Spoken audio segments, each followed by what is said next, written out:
Christophe sur France Maghreb 2. Nous sommes le mercredi 16 juin et c'est le jour de la délivrance, les amis. Eh oui, ça y est, Jean Castex, Premier ministre, nous l'a annoncé, la fin du port du masque obligatoire en extérieur à partir de demain, fin du couvre-feu des dimanches soirs.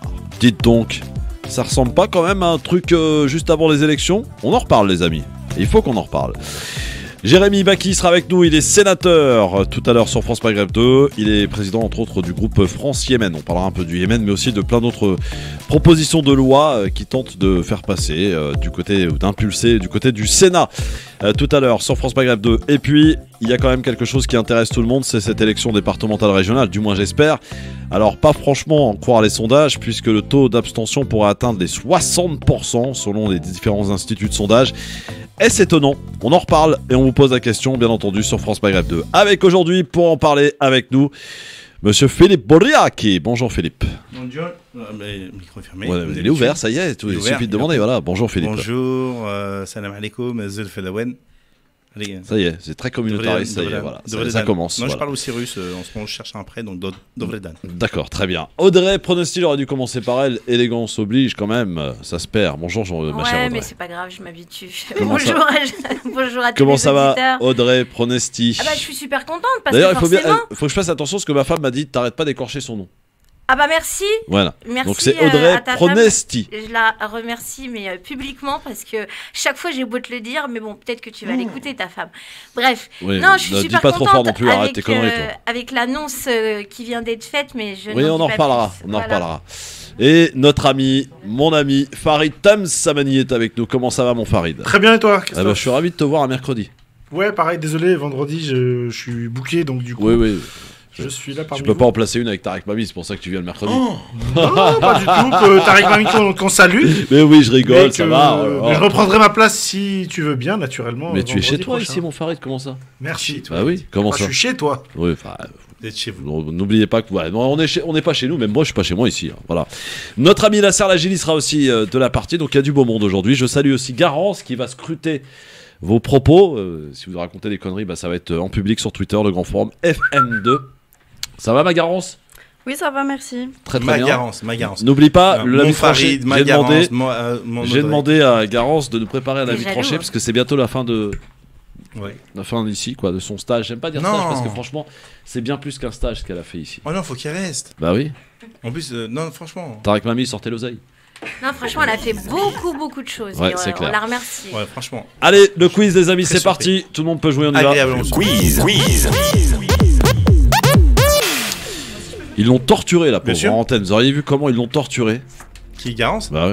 Ouais, C'est pas mais- cool, hein, franchement. Mais non, mais On la prépare à la vie future. C'est ça. Ça a été hyper formateur, Oh, mais crois-moi qu'elle se genre- défend bien. Genre, c'est Elle se laisse pédagogique. pas faire, elle y va à la punchline. Non, je suis. Ouais, c'est pas terrible. T'étais pas très... ouais. J'étais choqué un peu choqué. Choqué? Ouais.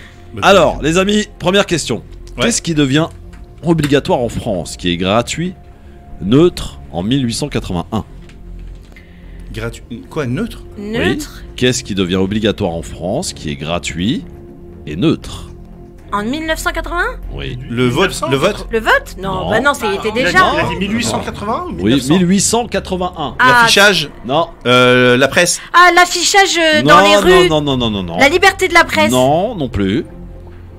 Indice, Jules Ferry. L'école! Ah, L'école. Ah, Merci, ouais. merci Ok. Philippe. L'école obligatoire, effectivement, en 1881. On parle beaucoup de Jules Ferry, mais en fait, c'est la loi Jules Ferry. Ouais. Mais c'est pas que Jules Ferry, attention, Non, hein, derrière. du tout. Exactement. Il y avait Franck Ferry, Non, Maryse. non, il y a.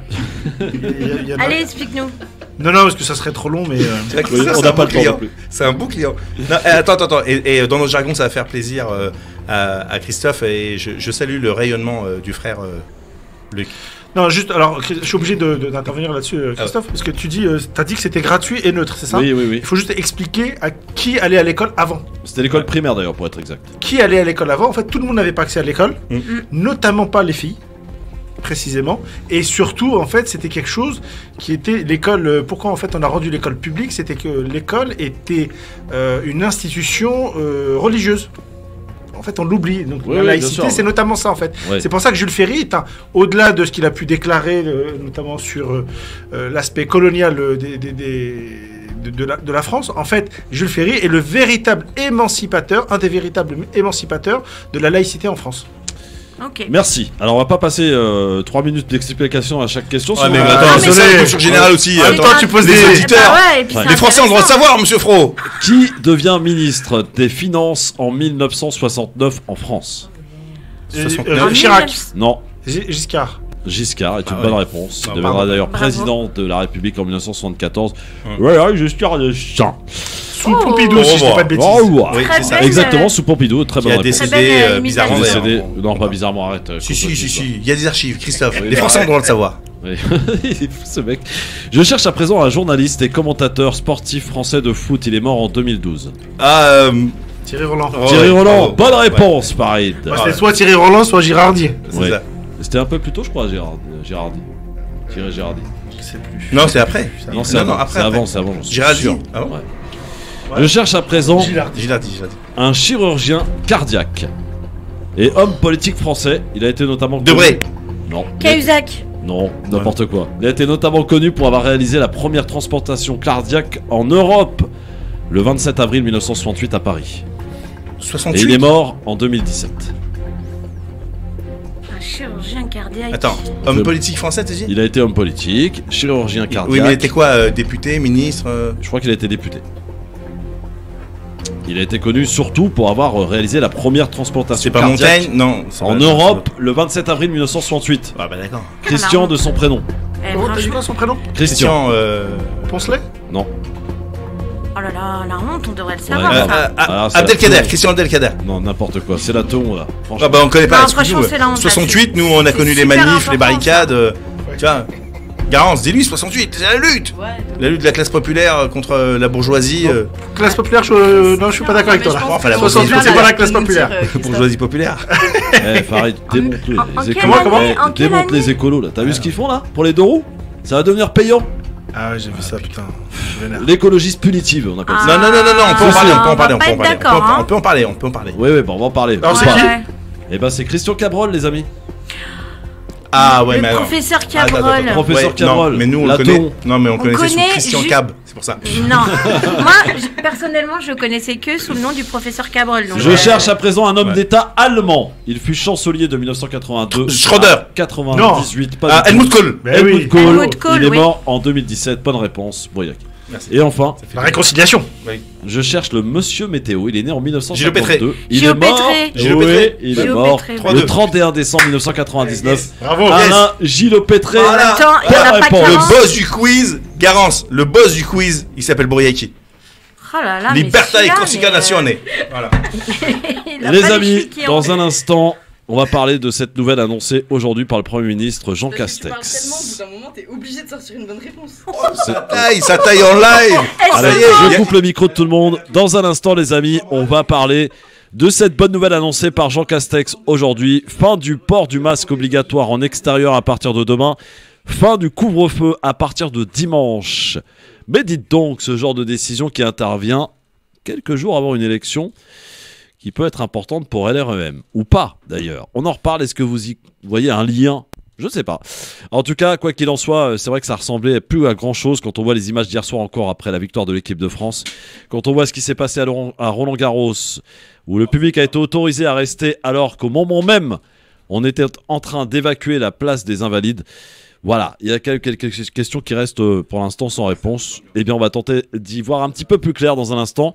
J'ai des invitations à vous offrir pour le Cabaret Sauvage, l'orchestre de la Casbah qui refait surface pour les 4 derniers jours. Pour demain, première personne à m'appeler au 01 40 33 9000, c'est 2 places pour aller au concert, au spectacle de l'orchestre de la Casbah qui a vu Garance et qui était très bien, il paraît. Hein. C'était bien, Garance. Oui, c'était super, j'ai adoré. Allez-y. On peut manger là-bas, c'est en plein air, il y a des petites lumières qui s'allument le soir, c'est magnifique. Voilà, ça se passe au Cabaret Sauvage en plein cœur du parc de la Villette. 01 40 33 9000, première personne à m'appeler, c'est 2 places pour vous. Allez, on met un peu de pub parce qu'on est un peu capitaliste et on est de retour. France Maghreb 2, France Maghreb 2. Le LGF sur France Maghreb 2, merci d'être avec nous avec une belle équipe aujourd'hui. Audrey Pronesti, Farid Tamsamani, Philippe Bouriaki. On sera rejoint aussi dans un instant par notre ami Nasser Lagili. Que des I. Incroyable cette histoire. Que des I. C'est les meilleurs. I, voilà. Bienvenue à tous sur France Maghreb 2. Alors on l'a appris tout à l'heure, c'était un petit peu la surprise générale, hein, pour le coup on s'y attendait pas, en tout cas là aujourd'hui. Alors c'est vrai que ce matin on a vu fuiter comme quoi à partir de la semaine prochaine, le 23 juin, on pourrait mettre fin au couvre-feu. Et puis finalement, après le conseil des ministres, Castex nous a annoncé la bonne nouvelle, la délivrance les amis. Enfin, ça y est, après 1 an et demi, terminé le couvre-feu, il faudra attendre encore dimanche soir. Et la fin du port du masque obligatoire en extérieur, qui ne remet plus à grand chose d'ailleurs. Ça c'est pour demain les amis, c'est rapidos, on en termine. Par contre, on reste et on conserve le masque en extérieur lors des rassemblements, c'est-à-dire des manifestations, dans les marchés, etc. Mais si vous voulez vous promener tranquillos à Paris, sur les quais de Seine, et s'il n'y a pas trop de monde, plus de masque les amis, enfin on va respirer. Est-ce que pour le coup, avant de parler peut-être et de chercher à comprendre pourquoi maintenant cette annonce, est-ce que quand même c'est une bonne nouvelle, mon Farid? Oui, c'est une bonne nouvelle dans le sens où les gens commencent à en avoir marre, mais moi je m'interroge, est-ce que le Covid a disparu en France? Bah écoute, a priori, on a tendance à nous faire croire que oui, là, voilà. D'après les chiffres, il n'a pas disparu, premièrement, il y a toujours des gens malheureusement qui en décèdent. Il y a même le variant indien d'ailleurs. Notamment, effectivement. Moi, ce que je trouve ça un peu hallucinant, c'est... il y a encore quelques semaines, on nous donnait des arguments scientifiques, et à juste titre, et pour justement respecter un certain nombre de choses, dont le port du masque. Et là, en fait, un peu à la volée, parce qu'on a peur de la réaction, parce que c'est l'été, enfin l'été qui approche, parce qu'il fait beau, parce que surtout il y a des événements et qu'on a déconfiné, et tant mieux, que les gens donc du coup ne respectent pas, donc du coup on fait un peu à la va-vite, on supprime un peu tout ça. Ouais, mais il y a eu des faits quand même en amont, mon cher Farid. Ce qui s'est passé à Roland-Garros vendredi soir, avec d'ailleurs un super match moi, qui m'a époustouflé entre Djokovic et Nadal. Nadal qui n'en pouvait plus d'ailleurs à la fin, vous avez vu, c'était impressionnant. Et le match s'est prolongé au-delà de 23 heures. Donc voilà, le public a chanté on ne bougera pas, on ne bougera pas. Et puis quelques minutes après, on a appris que le ministre avait passé un coup de fil en disant c'est bon, ils peuvent rester.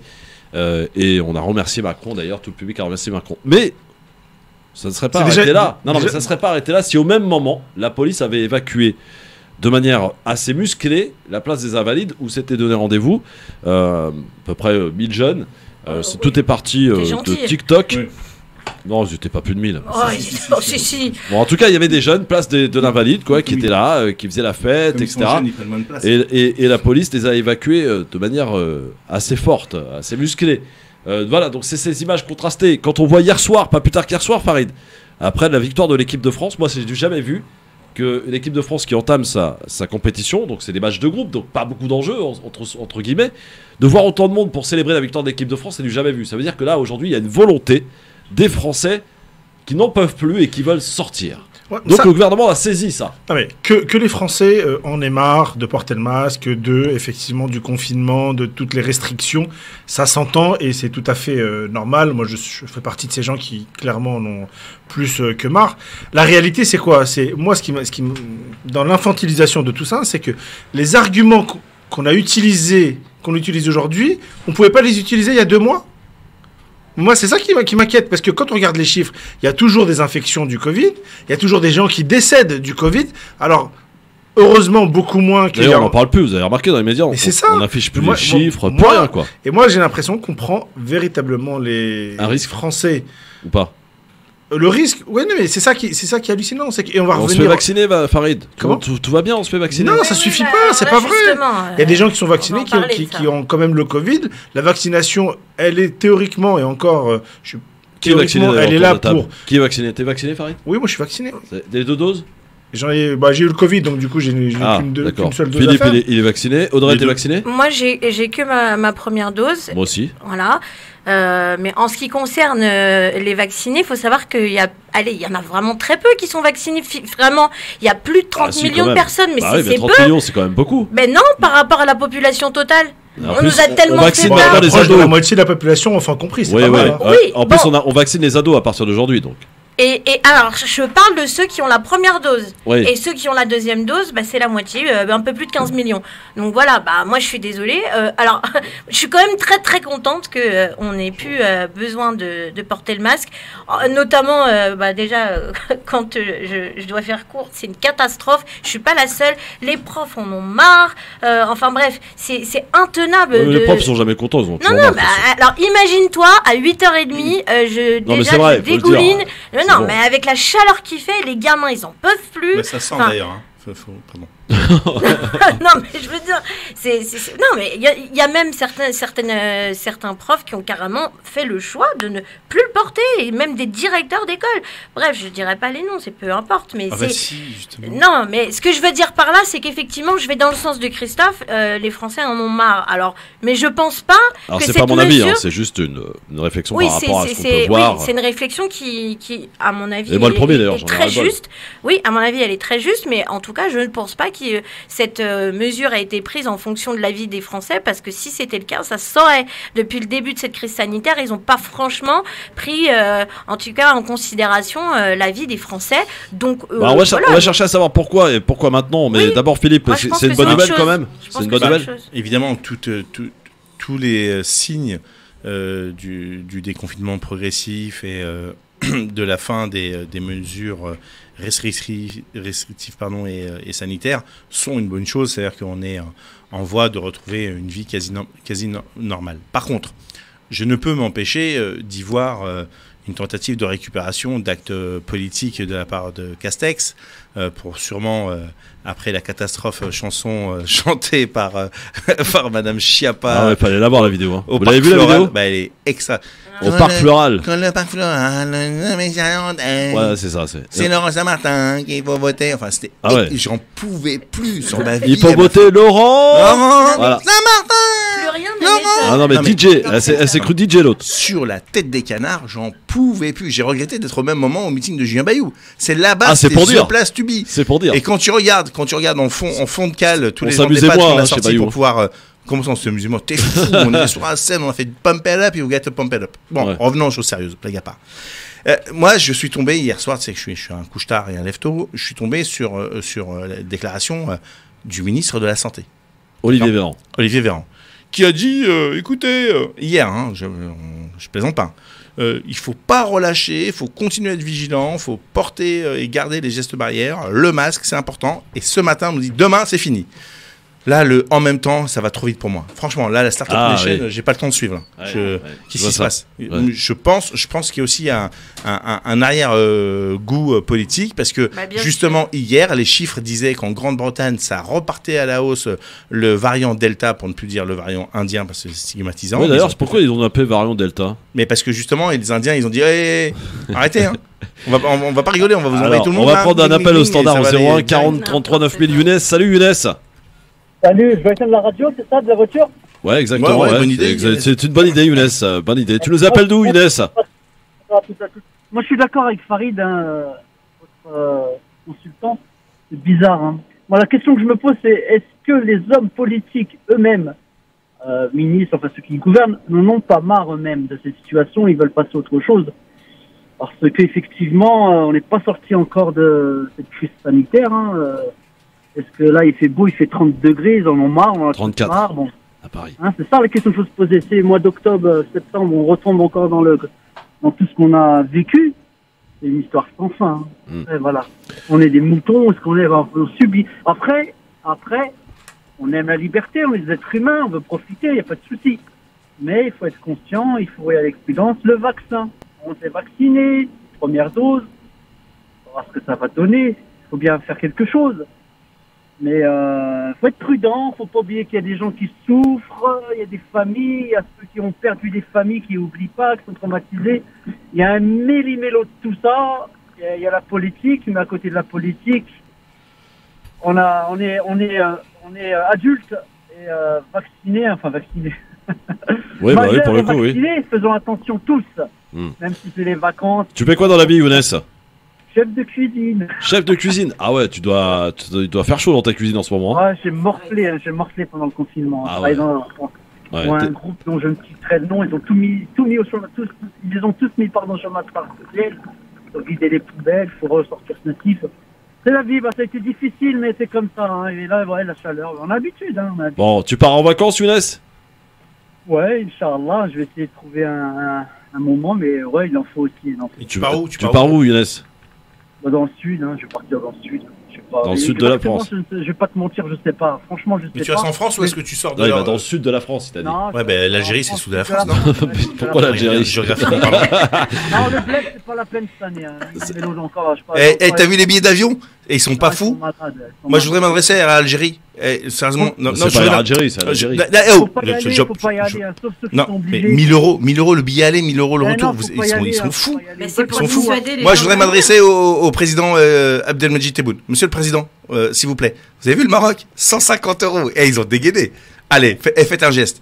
Vous faites une concurrence, une surenchère, vous dites, allez, nous, 50 euros, aller-retour, première classe. Ça serait magnifique. Ouais. Merci, Younes, en tout cas, et bon courage. Pas de soucis, merci à vous tous. Ça, excellent. Merci beaucoup. 01 40 33 9000, évidemment, sur France Maghreb 2. On parle pas de l'Algérie aujourd'hui. Pourquoi? C'est pas prévu. Oh. Vous avez vu, les élections sont tombées, les résultats. Alors, FLN en tête. comme c'est bizarre. Ouais. C'est extraordinaire, ça. FLN en tête, groupe indépendant aussi. Non, ouais. t'as dû confondre avec une élection d'il y a 20 ou 30 ans, non? Ah ouais, ils trouvaient plus chargé. Non, il y a 50 ans, peut-être 60 maintenant. C'est bon, t'as pris ton billet pour le Maroc, Farid? C'est bon? Non, 150 pas balles. encore. Mais Vas-y, dépêche-toi. hein. Mais oui, je vais le prendre. Bon, alors revenons à nos Prochaine. moutons. Revenons à nos moutons. Alors moi, ce qui m'interroge, Le mouton, c'est l'Aïd ou quoi? ce qui Non, c'est le m'interroge, 20. c'est le 20 juillet, juillet. Inch'Allah. Inch'Allah. Inch'Allah. Alors, ce qui m'interroge, moi, Farid, aujourd'hui, c'est pourquoi maintenant, je veux dire, on avait quand même une échéance le 30 juin pour la fin du couvre-feu, éventuellement la fin du masque obligatoire à l'extérieur, et c'est précipité. Pourquoi maintenant? Est-ce qu'il faut y voir un rapport avec soit la compétition de l'Euro qui a commencé, ou alors est-ce qu'il faut aussi y voir un rapport avec une échéance électorale qui va se dérouler dimanche? Bon. Non, je vais trop loin peut-être? Ouais, Non, pas forcément. Il y a- Non, mais je m'interroge. Non, je pense qu'il y a une raison d'abord pragmatique, c'est que ce couvre-feu est de moins en moins respecté par Puis il a les plus uns de et les sens autres. selon les scientifiques. D'ailleurs, ça fait bien longtemps qu'on nous dit que le masque à l'extérieur n'a aucun sens.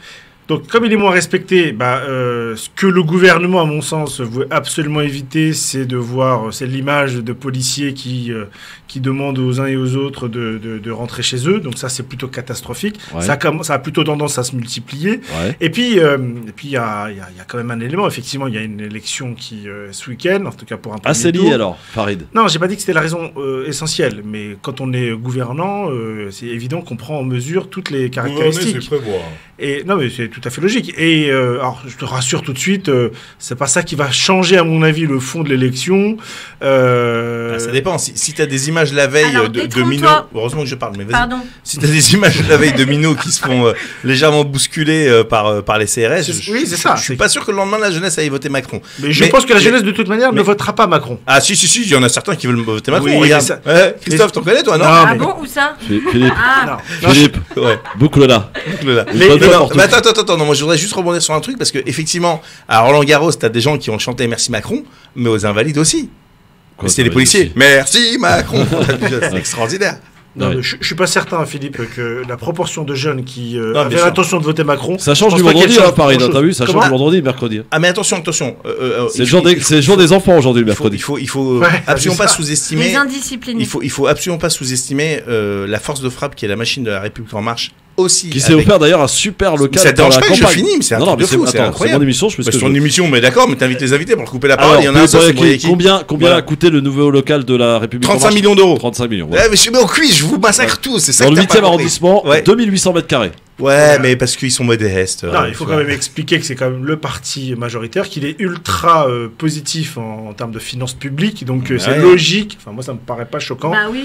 qu'il paye. Attends, La question, écoute, c'est attends, est-ce qu'ils vont pas le vendre après Attends, les élections de attends. 2022? La vraie C'est ça, question, c'est se dire, c'est même si tu as 270 députés de la République en marche, même s'ils reversent chacun 1000 euros par an pendant 5 ans, ça fait pas 35 millions. Où t'as eu Non, mais l'oseille? t'as un financement public. Non, t'as un financement public des partis politiques, certes, Oui. mais qui s'élève aux alentours de 7-8 Là, on millions d'euros. s'éloigne du sujet. hein. Non, Mais il y a des non. permanents, etc. Bah si, bien sûr que si. C'est mais- par rapport au Oui. nombre de votes. Moi, ça me que choque. vous Les avez. 35 Mais- millions, mais- ça me choque pas. Mais il y a quand même 35 Non, millions quand tu On s'éloigne du sujet. Revenons. Ah, mais c'est toi qui l'as envoyé le sujet, il est Non, marrant lui. je pesais juste une petite information Non, complémentaire pour les à ton jeunes, propos. Pour revenir. Non, par contre, pour revenir Christophe, sur si les je peux me jeunes. permettre. Ah, mais j'ai pas fini sur les jeunes. Non, justement. juste dire Le que 8e l'association. arrondissement de Paris. C'est un truc de fou, c'est pas le plus jeune en tout Non, cas. mais moi, je vais me fâcher là. Non, juste On sous-estime l'action qu'a fait l'AREM et les satellites autour de l'AREM, comme par exemple Action Citoyenne, Action Quartier, plein de micro-associations comme ça que nous, on a vu passer au travers, qui ont été sensibilisés les jeunes, y compris dans les quartiers, qui sont en fin de compte les très proches des jeunes, des JAM, les jeunes avec Macron. Et en fin de compte, ils ont construit plein de nébuleuses comme ça tout autour qui font bouclier. Et on risque d'avoir quelques surprises là-dessus. Mais ça vaut rien. Mais non, mais ça vaut rien. On verra. On verra. Mais en tout cas, tu sais très bien, Philippe, que ça vaut rien. On sait pertinemment qui est qui. Ça n'a pas d'impact. Bon, alors Audrey, est-ce qu'il faut y voir un lien à ces annonces d'aujourd'hui avec ce qui se passe? Donc, est-ce que peut-être le fait que voilà, il y a l'Euro qui est commencé, on voit qu'il y a une effervescence autour de l'équipe de France, que beaucoup de gens sont sortis dans les rues. Moi, ça m'a impressionné de voir ça hier hein, pour un premier match de groupe sans aucune. Non, ça m'étonne pas trop. Non, mais c'est jamais arrivé avant. Excuse-moi. Ça, c'est des images qu'on a vues hier dès soir. Le départ, c'est une qualif pour les demi-finales ou pour une finale, tu vois, mais pas pour un premier match de groupe. Oui, c'est vrai. Pour un début de tournoi, c'est vrai. C'est très étonnant. Mais non, mais ça reflète quoi? Ça reflète une envie de sortir. Exactement. Voilà.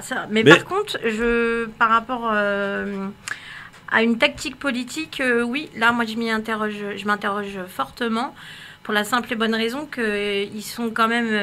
alors, les régionales, certes, c'est des régionales, mais c'est des régionales assez particulières. Sans me faire de la pub, j'avais fait un papier là-dessus il n'y a pas longtemps, et j'avais interrogé Emmanuel Dupuis, justement, et il m'a fait une remarque qui est très intéressante, c'est que ça lui arrive. Ceux qui se présentent, pour la plupart, préparent le terrain pour les présidentielles. C'est-à-dire que les autres régionales n'étaient pas, en tout cas dans cette optique-là, mais là, il y a énormément d'élus qui se sont présentés pour les départementales. Malheureusement, on s'attend à un fort taux d'abstention. Oui, mais ça, on en parlera tout à l'heure. Oui, on va en parler après, mais je vais pas déborder, t'inquiète pas. La spolier la suite. Non, j'ai rien spolié du tout. Je dis juste que, effectivement, le fait de rentrer dans la séduction auprès des Français, eh bien, je pense que ça peut aider. Et le fait aussi de les rassurer par rapport au fait qu'il n'y ait plus l'obligation du port du masque, parce que moi, je sais que j'avais justement interviewé une des personnes qui m'avait dit « Je me vois pas aller voter et à faire la queue en file indienne comme pendant les municipales, et après qu'on nous reconfine après. » Là, si les Français, on leur dit « Oui, bah, il n'y a pas de souci, vous pouvez enlever votre masque, eh bien, effectivement, dans l'inconscient collectif, ça va les rassurer, bien évidemment, ça va soulager, mais peut-être que ça va encourager les gens à aller voter. En plus, on est quand même dans une période estivale, il fait beau, voilà. Donc, moi, je pense que c'est pas anodin, vraiment. C'est pas anodin, très bien. Bon, en tout cas, c'est quand même une bonne nouvelle et ça oui, bien sûr. C'est toujours bon à prendre. Est-ce que pour autant ça va changer la physionomie du vote pour dimanche? Ah oui, là, on est tous d'accord que non. Enfin, j'imagine que non. Farid? Moi, je pense que ça change strictement rien. Il va y avoir un taux d'abstention hallucinant, malheureusement, et que ça n'a quasiment pas d'impact.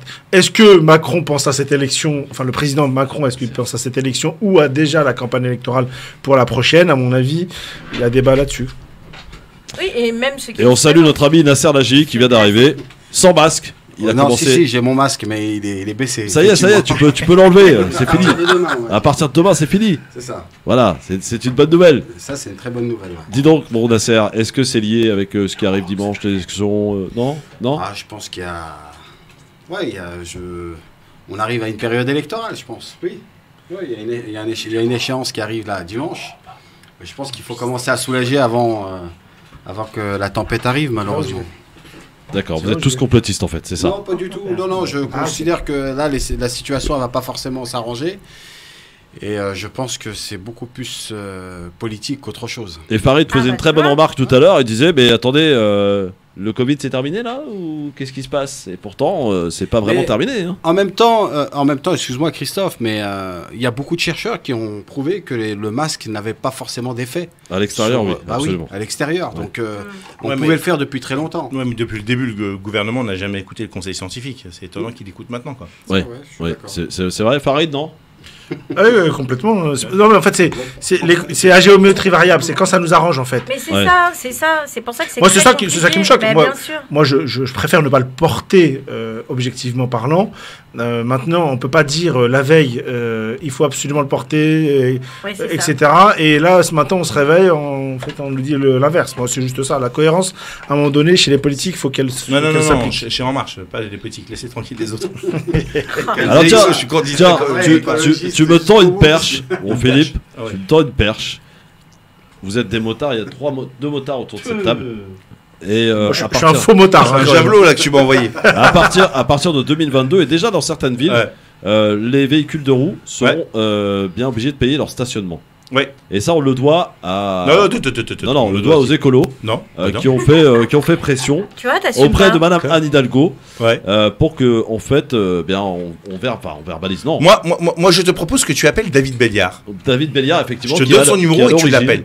Qui est à l'origine de cette... Parce qu'on a eu un échange là sur mon groupe, on fait partie de la même motion et je lui ai dit, voilà, moi je suis un motard, je suis concerné, mais à la décharge des copains et des copines, c'est pas pour être complètement solidaire, moi je trouve ça, voilà, je suis pas d'accord. Mais Ouais. t'as quand même 65 000 morts dus à la pollution. Et ceux qui pensent, et j'en fais partie puisque moi j'ai un scooter thermique, que les scooters C'est quoi un polluent scooter moins. thermique C'est-à-dire qu'il y a un moteur, il faut mettre de l'essence et là, tu vois, l'inverse de l'électrique. L'électrique, tu mets pas d'essence. D'accord, ok, c'est Thermique, bon. tu vois. Donc du pétrole, quoi. Ouais, tu sais, ça, du pétrole, des pétromonarchies, de la Russie, on peut... Vas-y, mets tout, tu peux tout mettre dans le package. Non, un scooter pollue. Et même si ça consomme moins, par exemple, moi je consomme 3 litres au 100, et ben tu émets plus de polluants via un scooter qu'une voiture. Aussi dingue que ça puisse être. Je vous donc assure. Et donc, pour lutter contre la pollution atmosphérique, il faut qu'il y ait moins de véhicules. Pour qu'il y ait moins de véhicules, il y a une sélection qui se fait. Alors, à Londres, personne ne se trouve choquant qu'il y ait un péage urbain pour entrer dans le centre de Londres. À Paris, on trouve ça choquant. Moi, ce qui me dérange dans cette démarche, c'est que tu ne proposes pas d'aide d'accompagnement à la différenciation et pouvoir passer sur un autre type de moteur, passer un thermique à un électrique. Si cette mesure est accompagnée d'une aide, parce que moi, quand j'ai voulu acheter un scooter électrique, le mec il m'a demandé 15 000 euros. Donc là, la conversation s'est arrêtée net entre lui et moi. On s'est dit, on se reverra un de ces jours. Alors que mon scooter Suzuki Burman, voilà, vous me ferez une petite remise la prochaine fois quand même les copains. Je l'ai payé 4 500, tu vois, toute option, ABS, machin, etc. J'ai pas les moyens d'acheter un scooter électrique. Donc, alors moi, on m'a parlé d'égalité avec les véhicules à 4 roues. Ouais. Alors, est-ce que du fait qu'il y ait moins de places de stationnement et que les scooters, lorsqu'ils se garent sur des places de véhicules, ne sont pas verbalisés parce qu'ils ne payent pas de stationnement, qu'on se le dise clairement et qu'on dise les choses clairement. Mais moi, je propose qu'on appelle David et qu'on lui demande de s'expliquer sur ce coup-là. On n'est pas tous d'accord, toujours, mais les écolos de Paris n'ont pas les mêmes problématiques que les écolos d'Orly, par exemple. Et donc, forcément, tu vois, nous, sur l'aéroport, on veut réduire le trafic aérien, etc., mais pas tous pour les mêmes raisons. Certains pour la pollution, d'autres pour le bruit. Nous, dans nos groupes locaux, quand on parle, t'as la moitié des gars qui travaillent sur l'ADP, ils disent attends, ouais, qu'est-ce qui se passe? Alors on propose qu'on va transformer les emplois, etc.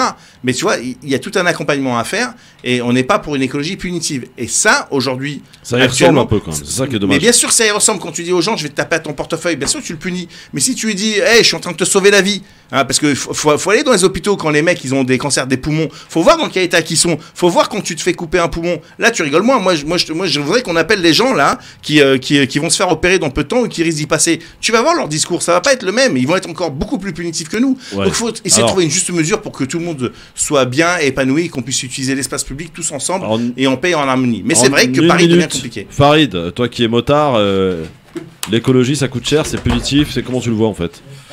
Bah, T'es sensible aux arguments entendus prononcés par Philippe par exemple? moi, je suis toujours sensible à des arguments de santé publique, ça c'est une évidence. Là, ce qui me gêne, c'est que on va toucher qui exactement? Qui va être les premiers concernés par cette nouvelle taxation? En réalité, c'est qui? C'est les plus pauvres. Bah oui. C'est les plus modestes qui vont être pénalisés. C'est Moi, ça. c'est ça qui me dérange. Ouais. Et le coût, in fine, je crois que c'est, je sais plus combien c'est, mais je crois que c'est 1 000 euros supplémentaires à peu près en moyenne par an. Bon, bah, je suis là, bien sûr, pour 1 euro, bien sûr. Je crois que les calculs qui ont été réalisés, c'est à peu près 1 000 euros en moyenne. En moyenne. Macron demain, là, arrête. Mais 1000 euros, je pense qu'il y a des gens parmi les utilisateurs de 2 euros qui préféreraient mettre ces 1000 euros plutôt dans l'éducation de leurs enfants, plutôt dans d'autres choses que effectivement une nouvelle taxation. Bon, alors les amis, on va faire une petite pause. On reçoit dans un instant un sénateur. Toujours pas arrivé ? Ah, monsieur le sénateur est arrivé. Oui, ils sont à l'heure, moi, au Sénat. Bon, moi, ils sont à l'heure. Voilà. Monsieur Baki qui sera avec nous, Jérémy Baki sur France Maghreb 2. Et puis, on parlera tout à l'heure de l'abstention. L'abstention qui s'annonce record pour l'élection régionale et départementale ce dimanche. Certains instituts de sondage même vont jusqu'à 60% d'abstention. Est-ce étonnant ? On en reparle tout à l'heure sur France Maghreb 2. Ne bougez pas, en direct avec Farid Tabsamani, Philippe Boyaki, Audrey Pronosti et Monsieur Nasser Lagi aussi qui est avec nous ici, qui nous a rejoint. Et notre invité dans un instant, ne bougez pas, sur France Maghreb 2, soyez les bienvenus.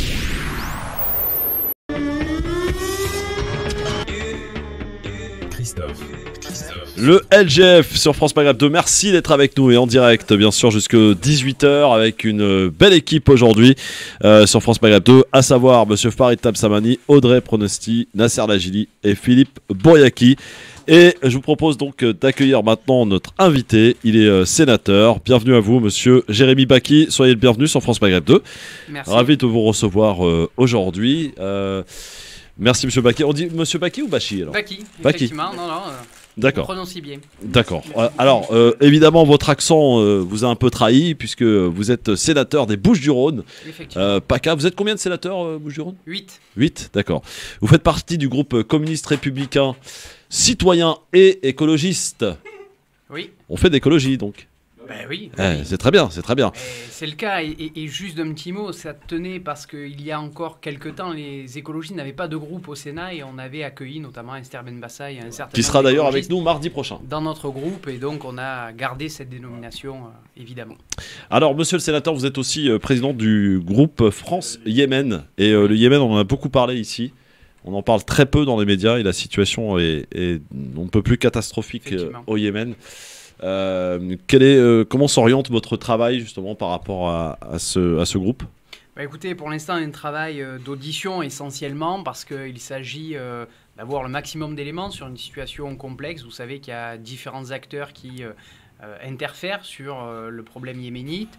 Le drame du Yémen, c'est qu'il est en train de se dérouler aujourd'hui un certain nombre d'exactions sur le territoire national, qu'il y a plusieurs factions qui sont, comme depuis maintenant plusieurs années, en guerre, disons-le, avec des enjeux géopolitiques et géostratégiques extrêmement complexes. Donc toute l'action du président du groupe d'amitié France-Yémen que je suis est à la fois d'auditionner, avoir des éléments les plus précis possibles, alerter aux besoins sur les agissements qui peuvent se dérouler là-bas et sensibiliser à la fois notre gouvernement mais le ministère des Affaires étrangères sur cette situation.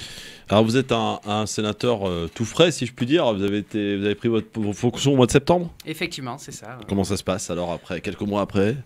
Écoutez, plutôt bien. Alors j'ai pris mes fonctions au mois de septembre, vous le disiez, dans des circonstances un peu particulières de coronavirus et donc de protocoles, y compris au Sénat, un peu particuliers, puisque nous ne pouvons pas siéger à plus d'un sénateur sur 2, avec des sessions un peu particulières, mais pour le coup, les choses se passent plutôt bien, entre guillemets, si ce n'est la situation extrêmement catastrophique que connaît le pays, à la fois sur la crise sanitaire, sociale, économique, et donc ça nécessite un travail de fond, mais bon, je me doutais bien, en étant élu, que ça serait le cas. Je vous propose de tuer un mythe qui veut que, apparemment, au Sénat, ça soit la maison de retraite des politiques. Oui, effectivement. Alors, je suis soit un jeune retraité, ce qui peut arriver. Mais effectivement, j'ai 35 ans et puis c'est également mon premier mandat d'élu. Je n'ai jamais eu de mandat électif avant celui de sénateur. Donc, pour le coup, ce n'est vraiment pas une retraite pour moi. Au contraire, c'est plutôt un engagement. Voilà. Alors, monsieur le sénateur, vous allez taxer l'islamo-gauchisme parce qu'on vous a vu dans la manifestation... pour dénoncer l'extrême droite, vous étiez à Marseille. Effectivement, oui. Et vous l'assumez parfaitement ? Je l'assume pleinement, je l'assume même encore plus parce que peut-être que l'information, en tout cas, elle n'a pas été diffusée plus largement que le territoire des Bouches-du-Rhône. Mais vous savez, aux élections municipales, j'étais candidat dans les quartiers nord de Marseille pour le printemps marseillais. Et j'ai fait le choix au second tour, et j'ai été le seul d'ailleurs, de me retirer pour empêcher le Rassemblement national de conserver sa plus grande ville de France, à savoir les quartiers nord de Marseille, où Stéphane Ravier avait été élu maire de secteur pour le Rassemblement national la dernière fois. Et c'est vrai qu'en matière de casting, vous êtes pas mal quand même, Stéphane Ravier là-bas. Pas mal de critiques, mais ce choix-là a permis de battre le Rassemblement national sur ce territoire. 150 000 habitants, je le rappelle, qui faisaient de cette mairie de secteur la plus grosse mairie gérée par le Rassemblement national. Donc la lutte contre l'extrême droite est pour moi dans mon ADN, et ma présence aux manifestations samedi est dans la continuité de mon engagement politique. Alors justement, quand vous voyez par exemple qu'hier, il y a eu une espèce d'affolement général sur Twitter à l'appel de beaucoup de personnes de droite et d'extrême droite, dont d'ailleurs la frontière devient de plus en plus mince, pour certains en tout cas, à savoir boycottons l'équipe de France. Pourquoi ? Parce que l'équipe de France avait comme projet de mettre ce fameux genou à terre pour y dénoncer le racisme et la discrimination. Finalement, l'équipe de France a fait marche arrière et a cédé finalement à cette injonction de ces gens qui sont extrêmement puissants et qui ont changé de stratégie en matière d'extrême droite aujourd'hui. Ils sont influençables dans ce pays. Est-ce que vous le regrettez, monsieur le sénateur ? Oui, moi ce que je regrette surtout, c'est que ces gens-là, plutôt que de dénoncer le racisme, dénoncent les gens qui luttent contre le racisme. On voit bien le jeu de dupes et l'outil de communication. Effectivement, on a une fachosphère qui est extrêmement mobilisée, organisée, structurée, puissante, vous le disiez. Et on a un effet d'entraînement et des digues qui tombent sur ce qu'on appelait encore hier une partie de la droite républicaine. Et c'est profondément dramatique, on le voit. On a un climat pesant dans le pays, un climat où les idées d'extrême droite se diffusent, et pas uniquement véhiculées d'ailleurs par des responsables politiques de l'extrême droite, ils le sont aussi par d'autres responsables politiques, et c'est ce qui est évidemment le plus dangereux. Donc oui, je le regrette, et pour ma part, je n'ai évidemment pas boycotté l'équipe de France hier soir. Ouais, évidemment. Avant de vous laisser dans les mains de mes camarades ici autour de cette table, qui je l'espère seront gentils avec vous, hein, on verra. Il est urgent selon vous de stopper la colonisation de Jérusalem-Est. Alors là, ça m'interroge. Voilà. Quel est votre regard par rapport justement à ce qui s'est passé, la fin de Netanyahou est-ce qu'il y a un processus de paix qui peut aujourd'hui s'engager ? Est-ce que la solution des deux États est définitivement enterrée ? Les colons qui ont encore fait une force de démonstration hier donc à Jérusalem, quelle est votre position là-dessus ? Ma position, je l'ai exprimée à plusieurs reprises. Effectivement, je considère que le drame qui se déroule là-bas, et en tout cas ces dernières semaines, ces derniers mois, est dû à la colonisation de Jérusalem-Est, mais y compris de certains nombres de territoires en Cisjordanie. Et donc tant que les accords de 67 ne sont pas respectés, tant que l'intégrité du peuple palestinien n'est pas respectée, nous ne pourrons pas avoir de paix durable et de solution à deux États.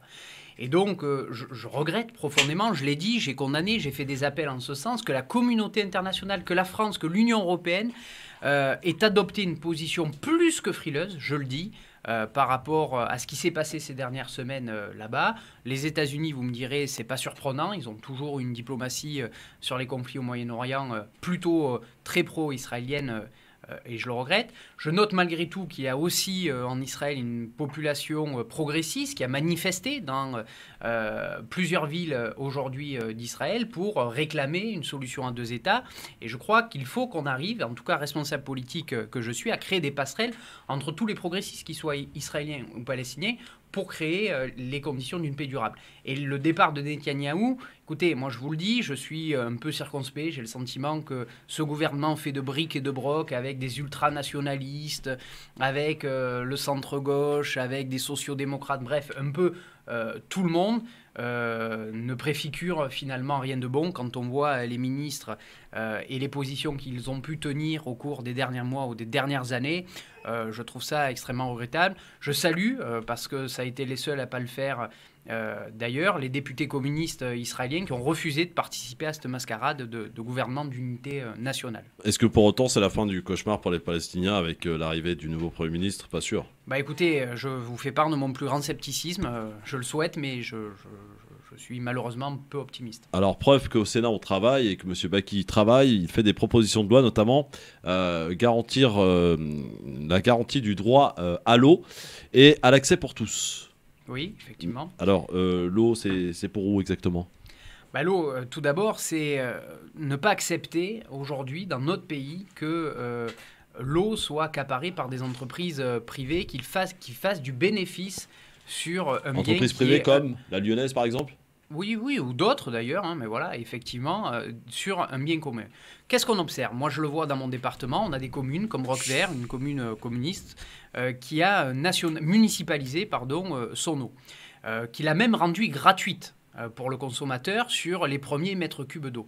On observe deux choses, une eau de meilleure qualité, un coût pour la collectivité qui est moindre par rapport aux délégations de services publics qu'on pouvait avoir pour des géants, à la faveur de géants comme Veolia ou autres. Ouais. Et le troisième aspect, on se rend compte en réalité qu'on a une baisse de la consommation, une autorégulation de la consommation d'eau de la part des particuliers, parce qu'au-delà d'un certain volume de mètres cubes d'eau, l'eau devient payante et donc tout le monde essaie de rester dans une gratuité de l'eau. Et je trouve que ce sont des formes effectivement extrêmement intéressantes. On va avoir un problème de l'eau, vous le voyez, les grosses chaleurs, les sécheresses, À l'échelle l'assèchement internationale. des d'ailleurs. nappes phréatiques, Ouais. mais pas que. Moi, je viens d'un département où les sécheresses frappent extrêmement c'est fort. vrai. On a des sécheresses qui commencent maintenant dès le début du mois de mars. On Ouais. a des territoires agricoles qui sont en train de mourir. On a des populations qui sont en grande difficulté. Donc, on voit bien qu'on a les premiers signaux sur notre territoire national de ces difficultés-là et il faut rapidement légiférer sur le sujet. Aide financière d'urgence pour les victimes de violences conjugales. Comment ça se traduit? Alors, ça veut dire, tout d'abord, qu'est-ce qu'on observe? Je vous le dis, j'étais assistant social avant d'être Oui, sénateur. c'est vrai. J'ai oublié Et de j'ai préciser. accompagné un certain nombre, malheureusement, de victimes de violences conjugales. Qu'est-ce qu'on observe dans ce genre de situation? On observe souvent des femmes qui, lorsqu'elles ont le courage, la force, lorsqu'elles sont accompagnées pour aller déposer plainte, se retrouvent dans une situation totalement insoluble. Elles vont au commissariat, l'officier de police leur dit très bien, vous ne pouvez pas retourner à votre domicile, c'est trop dangereux, etc.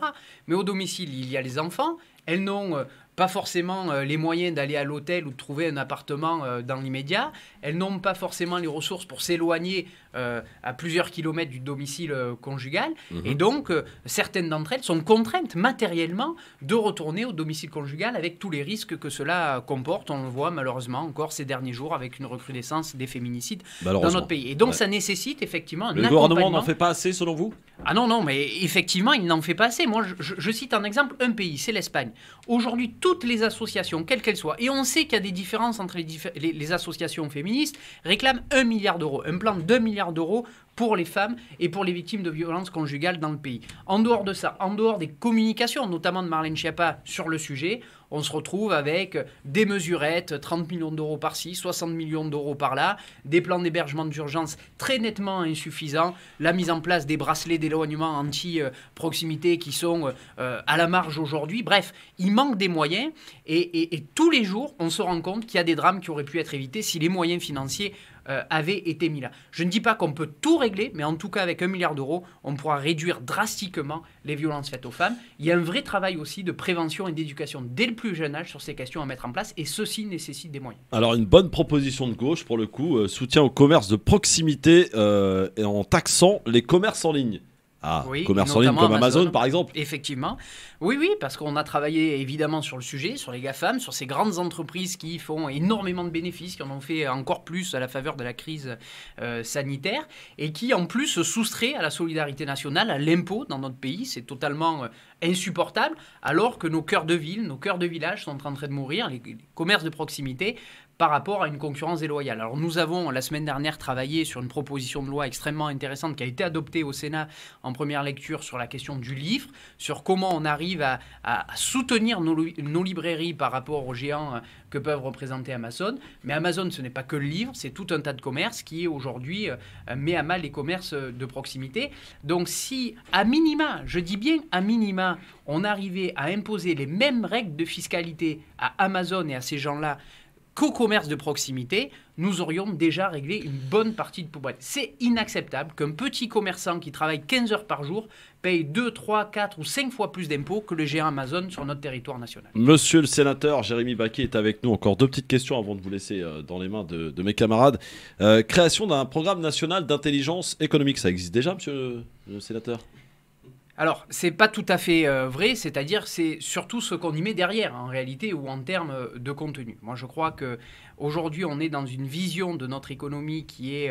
une vision de notre pays, pardon, qui est uniquement vue par le prisme de la gestion économique et budgétaire, alors qu'elle devrait être, en réalité, la réponse aux besoins de nos populations et de la nation tout entière.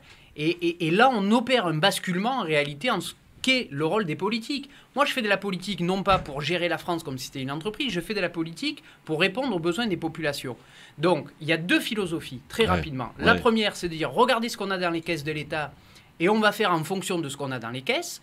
Et il y a une deuxième philosophie qui avait prévalu au lendemain de la guerre en 1945 avec le Conseil national de la résistance, qui est de dire, voilà ce dont a besoin la population, voilà ce que ça coûte, comment on crée les conditions d'aller chercher les ressources nécessaires pour répondre aux besoins. Eh ben moi, je m'inscris plutôt dans cette solution-là. Monsieur le sénateur, dernière question en ce qui me concerne. Enfin, d'abord, une petite réaction à ce qui a été annoncé aujourd'hui. Jean Castex qui annonce effectivement qu'à partir de demain, terminer le masque en extérieur et la fin du couvre-feu pour dimanche soir. Ça a été précipité selon vous? Le Covid a disparu, il n'y en a plus? Ça y est, c'est fini? Écoutez, moi j'observe encore une fois des cafouillages du gouvernement. On a eu l'épisode 1 du gouvernement, c'était vous n'avez pas besoin de masque. Un mois après, le masque obligatoire. Ensuite, les tests pas nécessaires. Puis tests obligatoires. Troisième épisode, les vaccins. Mais écoutez, vous inquiétez pas, on va les avoir début janvier. Bref, ça a été une... Voilà. C'est comme dans les mauvais films. Vous savez, le premier, il est pas trop mal. Le deuxième, il est pire. Le troisième, il est pire. Et voilà. Et là, on a le cinquième épisode qui est aujourd'hui plus besoin de masque. Alors, qu'encore hier, Olivier Véran, ministre de la Santé, disait le masque, le masque, le masque. On en parlait tout à l'heure. Donc on voit bien les cafouillages de ce gouvernement qui avance, qui navigue à vue. Enfin, moi, j'ai pas de sympathie particulière pour Angela Merkel, qui est, y compris pas de mon bord politique, mais elle a eu au moins le mérite dans la gestion de la crise d'avoir un cap, de s'y tenir. Et quand elle a fait des erreurs, elle est allée devant les Allemands en leur disant, écoutez, je me suis trompé, je m'excuse. Voilà. Et c'est le minimum qu'on pouvait attendre de notre gouvernement, de notre chef d'État, et malheureusement, même le minimum n'a pas été fait. Monsieur Baki, dernière question en ce qui me concerne. Il y a eu la loi contre le séparatisme qui a été adoptée à l'Assemblée nationale, qui est passée par chez vous, et au Sénat, on a vraiment durci le ton, pour le coup, avec d'ailleurs des choses qui n'ont aucune chance de passer.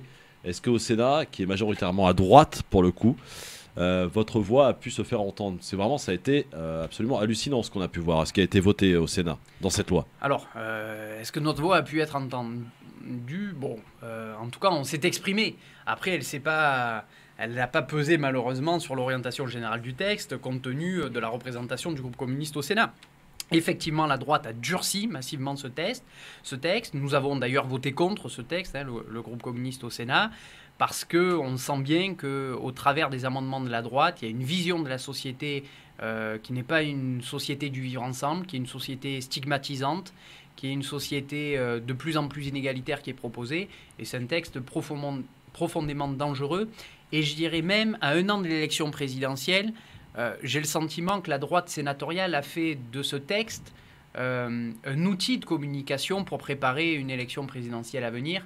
Et je crois que sur des sujets aussi importants que le devenir de la République, on ne doit pas instrumentaliser ces sujets-là à des fins électorales, et c'est profondément regrettable. Je le dis d'un mot, on parle de séparatisme, mais à aucun moment j'ai entendu quelconque sénateur sur les bancs de la majorité sénatoriale parler de l'ensemble de ces quartiers qui sont séparés parce qu'ils n'ont plus de services publics sur leur territoire, parce qu'il n'y a pas d'emploi, parce qu'il n'y a plus de structure de proximité. C'est ça aussi le séparatisme. Mais lorsqu'on abordait ces questions de moyens, ces questions de solidarité, on nous renvoyait dans nos cordes en nous disant « mais vous, les communistes, vous êtes gentils, vous pensez toujours à la veuve et à l'orphelin, que voulez-vous ?» Il faut bien qu'il y en ait qui y pensent lorsqu'on voit ce que l'on voit et lorsqu'on entend ce que l'on entend. Merci, monsieur le jeune sénateur, âgé de 35 ans seulement, monsieur Jérémy Baki. Alors, question...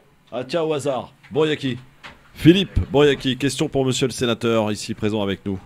Je voudrais saluer mon camarade ici présent. Non, déjà, le féliciter pour avoir été désigné. On sait très bien que, comme tu l'as dit, le Sénat, c'était plutôt un mouroir. Avoir un vent de fraîcheur et de jeunesse, et on le sent plein d'optimisme, on sent dans sa voix de la sincérité, et il représente un secteur très difficile et que beaucoup d'entre nous portent dans leur cœur, ce sont les quartiers nord de Marseille, et qu'on salue. Monsieur le sénateur, l'année prochaine, on va avoir un tournant important pour l'histoire, pour la France, pour l'Europe, pour l'écologie, qui est l'élection présidentielle. Le secrétaire national du Parti communiste, M. Fabien Roussel, a d'ores et déjà déclaré sa candidature en disant qu'il n'allait pas de la retirer. Je remercie en tout cas Yann Brossard d'être venu à la réunion du 17 avril à l'appel de Yannick Jadot.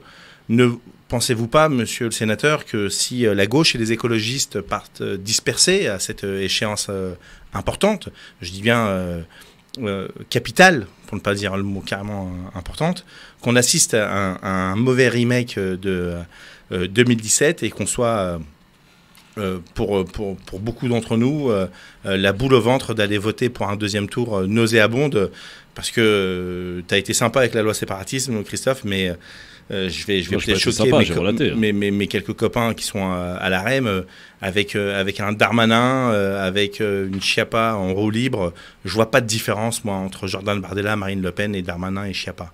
Donc vous ne pensez pas, monsieur le sénateur, que la gauche a l'obligation de prendre ses responsabilités et de... Est-ce qu'elle peut s'unir, quoi. Voilà. Alors moi j'entends évidemment, je crois que en réalité nous avons aujourd'hui deux problèmes. Le premier problème, c'est que même unis, lorsque je vois le sondage d'aujourd'hui sur l'élection présidentielle, cumulé de lutte ouvrière à Yannick Jadot en passant par Mélenchon, Fabien Roussel, Anne Hidalgo, etc., la gauche est malgré tout troisième et n'arrive pas à accrocher la seconde place. Donc on est dans une situation politique de faiblesse de toute la gauche, de toutes les composantes de la gauche aujourd'hui dans le pays. Le deuxième problème que nous avons, et les élections régionales malheureusement risquent de le confirmer, en tout cas les enquêtes d'opinion le montrent, et je suis bien placé en PACA pour vous le dire, c'est que tous les sondages qui avaient été faits avant l'Union de la gauche, que ce soit dans les Hauts-de-France, que ce soit en PACA, donnaient des listes à chacune 10% à peu près, mais en cumulé à 30%. Et l'union, en PACA, et aujourd'hui, alors que nous avons réussi cette union très large avec l'ensemble des formations politiques de gauche, est donnée à 17%. Karima Deli en Hauts-de-France est donnée à 20%, alors qu'en score cumulé, on était à 30 ou 35%. Et donc on voit bien que l'union, alors que nous avons réussi l'union, et c'est un combat, pour le coup, et je me suis battu pour en PACA, parce qu'il y avait le danger Mariani, qui est toujours aujourd'hui, oui, il est toujours là, dis, évidemment, mais on se rend compte qu'il y a malgré tout un tiers ou plus des électeurs de gauche qui ne se reconnaissent pas dans l'union. Et là, nous avons un problème collectif, qu'on soit écologiste, communiste, socialiste ou insoumis. Et donc, ça nécessite qu'on ait cette réflexion. Deuxième aspect, l'union, elle ne peut pas se faire que seule. C'est-à-dire, moi, j'ai entendu Jean-Luc Mélenchon qui dit, le premier d'ailleurs, qui dégaine le premier en disant, quoi qu'il arrive, j'irai jusqu'au bout de cette campagne présidentielle. Bon, si nous avons jusqu'au bout une candidature de Jean-Luc Mélenchon, je ne crois pas aujourd'hui qu'une candidature Hidalgo, Jadot, Fabien Roussel soit en mesure d'arriver à la seconde position au soir du premier tour de l'élection présidentielle. Donc moi ce que je pense, et je vous le dis, il faut qu'on travaille dès maintenant et sans attendre à un programme de gouvernement. Voilà. Parce qu'il y a certes l'élection présidentielle, mais il y a aussi des élections législatives. Et que les Françaises et les Français nous attendent là-dessus. Voilà. Et je pense qu'il faut que nous ayons 10 propositions pour la France. Ça ne sert à rien d'écrire 50 pages d'un programme que personne ne lira. Il faut 10 propositions fortes pour la France et qu'on invite chacune des formations politiques, chacun des candidats potentiels à l'élection présidentielle à s'engager sur ce programme-là. Et nous avons 577 circonscriptions dans le pays. Il faut que dans ces 577 circonscriptions, nous puissions avoir un candidat de la gauche unie et des écologistes sur ces territoires. Et peut-être qu'à la faveur des élections législatives, et d'ailleurs quel que soit le résultat de l'élection présidentielle, nous pourrons avoir une majorité de gauche à l'Assemblée nationale et donc un gouvernement de gauche. Et donc je ne fais pas partie de ceux qui se résignent en disant c'est la présidentielle ou rien. Voilà. Moi je considère que l'union est un combat et que si on veut faire bouger les lignes dans le pays, nous avons besoin d'une Assemblée nationale de gauche et d'un gouvernement de gauche. En tout cas, c'est le sens de mon engagement. Nasser Lajili, pour une question à monsieur le sénateur. C'est même pas une question, il m'a devancé, Philippe. C'était d'ailleurs là-dessus que je voulais aborder. Déjà, je vous félicite qu'on ait des sénateurs aussi jeunes dans notre pays, parce que malheureusement, l'image du Sénat n'est pas forcément à l'image de notre pays, et encore moins des quartiers populaires. Donc, effectivement, moi, je rejoins Philippe. Là, j'ai bien l'impression que la gauche est en train de se diviser, est en train de se détruire elle-même. Alors qu'on a une droite aujourd'hui qui est en perte de vitesse et on a le pouvoir en place qui aujourd'hui essaye de diviser pour mieux régner au niveau du pouvoir. Je ne partage pas forcément avec vous un point, Alors tout le reste, je partage totalement ce que vous avez soulevé pendant votre interview. Mais le point sur la question du Front National et l'extrême droite, elle est au pouvoir tout simplement, je veux dire, elle pourrait arriver au pouvoir tout simplement parce qu'on a une abstention énorme. Et on a une déception aussi des gens, des hommes politiques. Quand on voit dans les quartiers populaires, on n'arrive pas à fédérer, c'est qu'il y a un réel souci. Quand on voit l'Assemblée nationale, comment elle est représentée, c'est pas forcément à l'image de notre pays. Le Sénat, pareil, je le redis encore une fois. Et donc, je considère que toute la gauche actuelle va mettre en place le Front National, le Rassemblement National, sur la politique de notre pays. Je le vois, des sondages, ça peut changer tous les mois, hein. C'est pas un souci. Aujourd'hui, ils sont peut-être troisième. S'ils étaient unis et s'ils resteraient unis jusqu'à l'année prochaine, ils peuvent arriver premier ou deuxième. Donc, effectivement, la question des sondages, ça se revoit à chaque fois. Est-ce que vous pensez, monsieur le sénateur, que on a un peu trop écarté le danger Rassemblement National? C'est qu'à force de légitimer, finalement, à force de dire de toute façon, il y a le Front républicain, on n'a aucun danger. Ça marche plus. Ça marche plus, ça visiblement, aujourd'hui. Non, mais moi, je crois que c'est plus complexe que ça. Il y a deux problèmes. Un problème, c'est la faiblesse de la gauche. J'y reviens parce que on avait encore, il y a 20 ans, une gauche cumulée qui était à 40-45% des intentions de vote au premier tour. On a une gauche cumulée qui est aujourd'hui à 20-25%. Et la gauche est en train de mourir, non pas des problèmes de stratégie ou d'alliance ou de non-alliance, elle est en train de mourir de son manque d'idées ou de production d'idées. Alors, il n'y a pas que ça. Il y a aussi, elle est en train de mourir parce que le Parti Socialiste a trahi aussi. Quand elle était majoritaire au Sénat et à l'Assemblée nationale... Oui, la première loi, on s'en rappelle, c'est l'interdiction pour les nounous. Mais j'entends bien, mais on voit bien que le basculement de l'électorat traditionnel socialiste est parti sur la République en marche. Tout à fait. En grande partie, en immense Alors, majorité. monsieur le sénateur, donc, ne si bougez pas, on va se faire une déception. petite pub, parce que ouais, ici, il faut qu'on vive aussi un petit pas peu. de Hein, souci, oui, pas de ouais, voilà. Ils sont bien gentils, les communistes, mais il faut bien remplir les caisses au bout d'un moment. Et puis, il y aura deux petites questions pour terminer, celle de Audrey Pronosti et de Farid Tamsamani. Je pense qu'il vous prépare un petit scud, lui, Farid. Je sais pas, hein, je vois ça de loin. Allez, à tout de suite sur France Maghreb 2. Encore merci d'avoir accepté notre invitation, monsieur Jérémy Bacchi, jeune sénateur des Bouches-du-Rhône.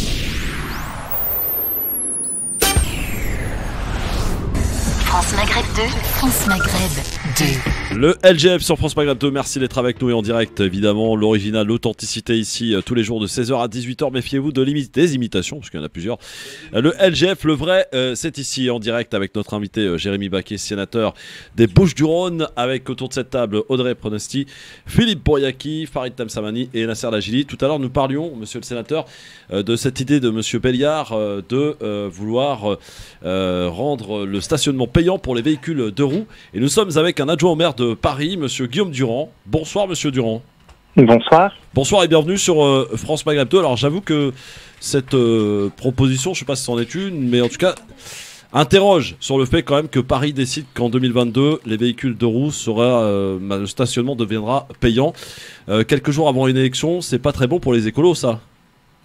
Bah, écoutez, alors tout d'abord, c'est pas une proposition de monsieur Belliard uniquement, hein, ça fait partie de ce qu'avait également proposé la maire de Paris, Anne Hidalgo, pendant la campagne municipale. Donc, finalement, on est juste en train d'appliquer le programme écolo qui ensuite a fusionné avec celui d'Anne Hidalgo lors des dernières municipales. Donc, pas vraiment de surprise. Il y a eu une grande concertation qui s'appelle les États généraux du stationnement avec les professionnels, mais aussi les riverains et les utilisateurs, pas uniquement les Parisiennes et les Parisiens, hein, les utilisateurs finalement de la voirie à Paris. Et la conclusion, c'est que nous devons continuer à lutter de manière encore plus accrue contre les pollutions, contre l'occupation de l'espace public qui est faite pour le moment trop la part belle aux véhicules motorisés, qu'ils soient à 4 roues comme les voitures, mais aussi les 2 roues motorisées. Et donc oui, nous proposons, et je crois que c'est cohérent avec le programme écolo, de désormais résorber l'inégalité qu'il y avait, puisque les voitures payaient le stationnement et les 2 roues motorisées ne les payaient pas. Oui, mais c'est le timing, donc, monsieur Durand, c'est le timing, c'est maintenant, avant une élection.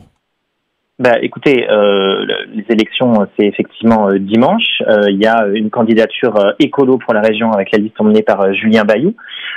Et puis il y a aussi des binômes écolos dans les départements. Je crois que c'est un programme écolo qu'on défend. C'est un programme qui vise à lutter contre la pollution. C'est un programme qui vise à récupérer l'espace public. Je pense qu'on est en cohérence quand on demande à des véhicules polluants. Et encore une fois, vous le savez, hein, il y a des tas d'exceptions, que ce soit pour les professionnels qui bénéficieront de tarifs avantageux, que ce soit pour les professionnels du soin qui bossent à domicile, qui eux pourront bénéficier d'une exemption. Il y a une incitation aussi à aller se garer dans les parkings souterrains à Paris et pour lesquels les tarifs seront effectivement réduits. Donc nous, on a tout un tas d'arsenal de propositions pour que cette mesure soit la plus juste possible. Mais encore une fois, nous ne faisons que résorber une inégalité qui était de dire que les voitures payaient et les deux roues motorisées ne la payaient pas. Monsieur Durand, moi j'ai une proposition comme ça en tant que Parisien, j'allais dire de cœur, mais voilà, j'y travaille. Il faut vraiment faire quelque chose. Paris est extrêmement sale, monsieur Durand. C'est une ville très sale, Paris. Alors, c'est une ville très sale. On peut comparer à d'autres capitales européennes et dans le monde. Il y a toujours des endroits où c'est plus sale et d'autres moins sales. Il y a aussi différents quartiers de Paris. Ce qui est sûr, c'est que nous avons à gérer un certain nombre d'incivilités parce qu'on sait, trop de personnes encore jettent leur mégot dans le caniveau, n'utilisent pas les poubelles. Je crois néanmoins que la ville s'est dotée d'un vrai dispositif de propreté. On travaille aussi sur la réduction des déchets parce que le plus simple pour que la ville ne soit pas sale, c'est de produire moins de déchets. Le tri des déchets, ça s'est beaucoup amélioré à Paris. Et de plus, nous travaillons au plus près dans les arrondissements avec les équipes de propreté pour que, via notamment les services dans ma rue, les personnes qui vivent à Paris puissent nous signaler quand il y a des encombrants qui n'ont pas été signalés, quand il y a un amas de détritus, pour que nous puissions intervenir assez rapidement. Et généralement, le service est très salué parce que nous intervenons assez rapidement. Monsieur Durand, dernière question, on en a beaucoup parlé, d'ailleurs c'était aussi dans les propositions, c'était dans la campagne de Madame Anne Hidalgo, la fin du diesel à Paris, c'est pour quand? Alors la fin du diesel à Paris, j'ai plus exactement en tête, mais je crois que c'est pour 2026. On est déjà passé à Paris, et d'ailleurs pas uniquement à Paris aussi, mais dans l'ensemble de la zone qui est à l'intérieur de l'A86, qui est désormais une zone à faible émission. Donc vous voyez que c'est pas uniquement les Parisiennes et les Parisiens à des voitures qui doivent désormais avoir une vignette en dessous de critère 4. Et nous allons continuer effectivement par étapes à réduire la possibilité pour les voitures polluantes de rentrer dans Paris jusqu'à une interdiction totale du diesel. Et qu'est-ce qui va être mis en mesure pour accompagner ceux qui peut-être n'ont pas les moyens, monsieur Durand, de s'acheter une voiture? Alors, tout d'abord, je pense qu'il ne faut pas raisonner un circuit fermé en se disant les personnes qui ont une voiture actuellement vont devoir reprendre une voiture.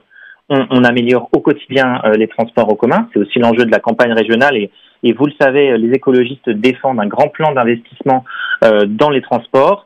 Peut-être un peu loin de la démagogie que peut être la solution de la gratuité des transports. Nous, ce qu'on pense, c'est que il faut réduire le prix des transports, mais notamment investir, notamment dans les RER, continuer à investir dans les bus, parce que les transports en commun restent l'alternative principale. Et n'oublions pas, il y a 80% des personnes qui viennent travailler à Paris et qui n'habitent pas à Paris qui utilisent les transports en commun. Donc c'est déjà une alternative. C'est catastrophique, monsieur Durand. C'est catastrophique. D'ailleurs, vous parlez de pollution dans les transports aussi. Il y a une forte pollution présente, et là, on n'en parle jamais.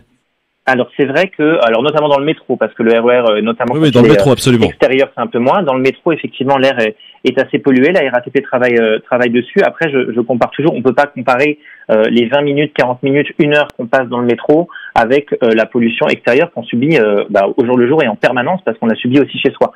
Donc c'est un petit peu différent, mais effectivement, oui, il y a de la pollution dans les transports et l'investissement, c'est aussi ça. C'est travailler sur le filtrage, c'est travailler sur des véhicules qui sont moins polluants. Mais pour ça, il faut mettre les moyens.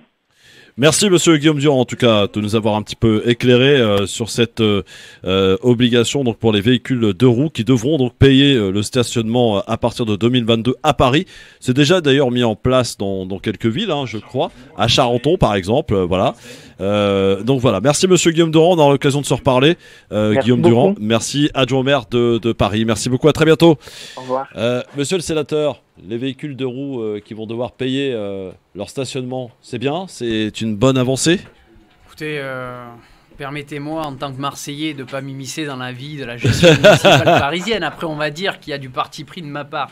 Non, en tout cas, moi, ce que je dis, c'est que si ça avait été le cas dans ma ville, j'aurais été pour le moins frileux. Je ne connais pas assez la sociologie de Paris et les difficultés inhérentes au stationnement. Ce que je sais en revanche pour ma ville, c'est que en général, les propriétaires de 2 roues sont des gens qui n'ont pas toujours les moyens d'avoir une voiture. On a incité aussi un certain nombre de Françaises et de Français à acheter des 2 roues pendant un certain nombre d'années, considérant que c'était une alternative à l'embouteillage, à la pollution, etc. Et aujourd'hui, on essaie à nouveau de les punir en instaurant une sorte de taxe. Finalement, ça revient à une taxe supplémentaire. C'est de mon point de vue regrettable. Si on veut véritablement réussir, et c'est mon souhait, une vraie transition écologique, on a intérêt à faire en sorte que les Françaises et les Français y adhèrent et qu'il n'ait pas le sentiment que transition environnementale rime systématiquement avec taxes supplémentaires. C'est ce que je regrette un peu, mais je parle de ma ville ou de mon territoire. Très bien. Et je ne m'immiscerai pas dans les affaires internes de Paris. Audrey Pronosti pour question à monsieur Jérémy Baquet, jeune sénateur des Bouches-du-Rhône, avec nous sur France Maghreb 2 en direct. On nous écoute d'ailleurs à Marseille sur le 93.8. Ma question va être toute simple. Tout à l'heure, vous parliez du fait qu'il fallait éviter de noyer les citoyens avec un certain nombre de propositions. Et là, vous disiez, en tout cas de façon très symbolique, qu'il fallait avoir 10 bonnes propositions de sorte, je pense que c'est ce que vous avez voulu dire, à leur redonner confiance et à vous écouter. Seulement, aujourd'hui, effectivement, on constate que, eh bien, il y a énormément d'abstentionnisme. Donc, comment vous comptez en fait, eh bien, retrouver la crédibilité que vous avez perdue en fait ces dernières années? Alors tout d'abord, je crois que c'est un travail de longue haleine. On ne peut pas venir comme ça, claquer des doigts et dire ça y est, retrouver la confiance dans les politiques, etc. Je crois que c'est la valeur de l'exemple. C'est-à-dire qu'il faut qu'on ait des responsables politiques, lorsqu'ils sont élus sur un programme, mettre en œuvre ce pourquoi ils ont été élus. C'est la moindre des choses. Deuxième aspect, c'est la proximité. Je vous donne un exemple très concret. Moi, je suis sénateur. Je suis censé être l'élu des élus, en réalité, puisque c'est les grands électeurs qui votent pour les sénateurs. Je m'astreins chaque semaine à rencontrer 2 ou 3 entreprises. Je fais le tour des entreprises de mon département, je rencontre les travailleuses et les travailleurs, je vais dans des réunions publiques dans les quartiers nord de Marseille pour rencontrer la population. J'y ai aucun intérêt électoral, personnellement, parce que ce n'est pas des gens qui votent pour moi, en réalité. Mais parce qu'on a besoin d'avoir une classe politique, quel que soit le parti politique, qui renoue avec la proximité. Pourquoi les Françaises et les Français considèrent que le maire est l'élu le moins pire, entre guillemets, ou le meilleur élu? Pour une raison simple. C'est parce que le maire, c'est l'échelon de proximité. Quand ils ont un problème de voirie, qu'il y a un trou dans la route devant leur maison, ils vont voir le maire, et une fois sur 2, le maire il règle le problème dans le mois qui suit. C'est ça qu'ils attendent. C'est-à-dire la valeur de l'exemple et de l'action. Voilà. Et moi, je me fais fort, et modestement, il n'y a aucune demande qui me vienne de citoyennes ou de citoyens à laquelle je ne réponds pas. Ça ne veut pas dire qu'on gagne à tous les coups. Sur des questions de logement, d'emploi, sur des problèmes liés au handicap, sur tout un tas de sujets. Je prends toujours personnellement le temps de répondre soit par téléphone, soit par rendez-vous, soit par courrier, et de mettre en œuvre quelque chose. Eh bien, rien que ça, vous savez, ça fait déjà beaucoup. Parce que on a des gens qui sont considérés.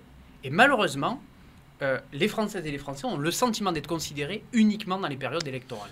Alors, monsieur Baquet, avant de laisser Farid Tabsamani pour la dernière question, ça gagne combien aujourd'hui un sénateur? Alors, un sénateur, ça gagne 5 300 € net avant prélèvement à la source. D'accord. Après, ça dépend des ressources du foyer, de ci, de là. Je ne saurais pas vous dire après prélèvement à la source.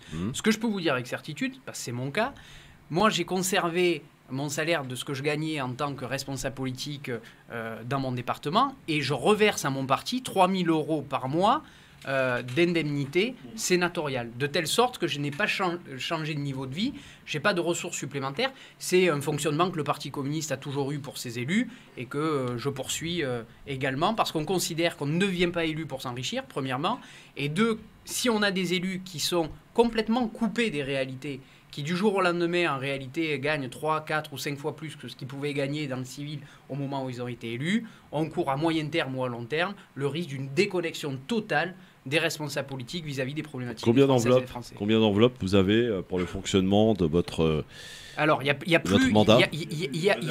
plus de réserve parlementaire, si c'était ça la question. Sinon, on a une enveloppe qu'on appelle sur les frais de mandat, où c'est l'hébergement parisien pour quelqu'un comme moi qui suis de Marseille, où on a le véhicule, les frais de représentation, c'est-à-dire restaurant, etc.